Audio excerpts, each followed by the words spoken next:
Nabasa mo na ba yung librong Rich Dad Poor Dad by Robert Kiyosaki? Pag-uusapan natin ngayon yung 10 aral na natutunan ko sa libro.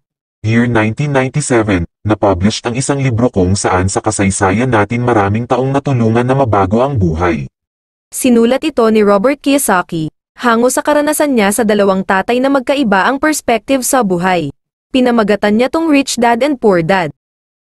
Simula 1997 hanggang ngayon, more than 40 million copies have been sold worldwide. Kaya alamin natin yung 10 aral sa librong Rich Dad and Poor Dad na binahagi ng author. Pero bago yon mga ka-info, kung ngayon ka lang napasyal sa YouTube channel namin, at gusto mo yung topic na related sa personal development, mag-subscribe ka na, para lagi kang updated sa mga bagong video namin. Salamat!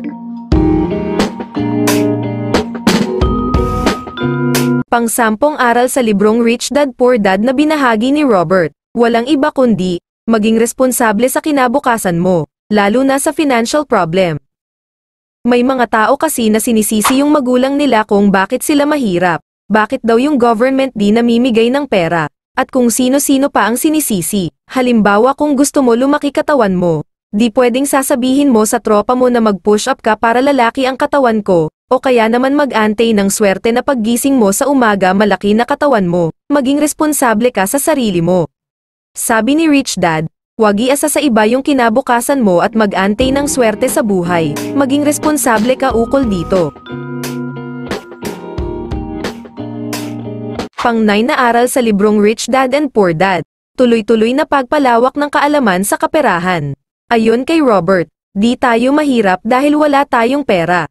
Mahirap tayo dahil kulang tayo sa kaalaman sa kaperahan. Kung paano magpalago ng pera, paano ito i-handle ng tama at higit sa lahat masustain na di maubos. Hinalimbawa ni Robert yung mga empleyado na kung saan umaasa lang sa sahod tuwing kinsena at katapusan.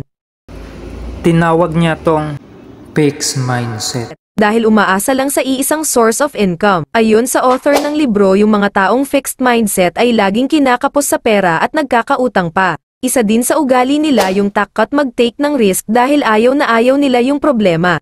Lagi nagdududa sa mga opportunity, baka scam yan at malugi sila. Sabi ng author na si Robert, di kasalanan ng mga taong fixed mindset kung bakit ganun sila mag-isip. Marahil naman na lang din nila yung way of thinking nila sa magulang. May factor din yung environment na kinalalagyan nila. Sanhi ng kakulangan sa kaalaman sa kaperahan, kaya nakikita nila yung opportunity bilang isang uri ng problema, samantala yung mayayaman na tao nakikita yung problema as opportunity.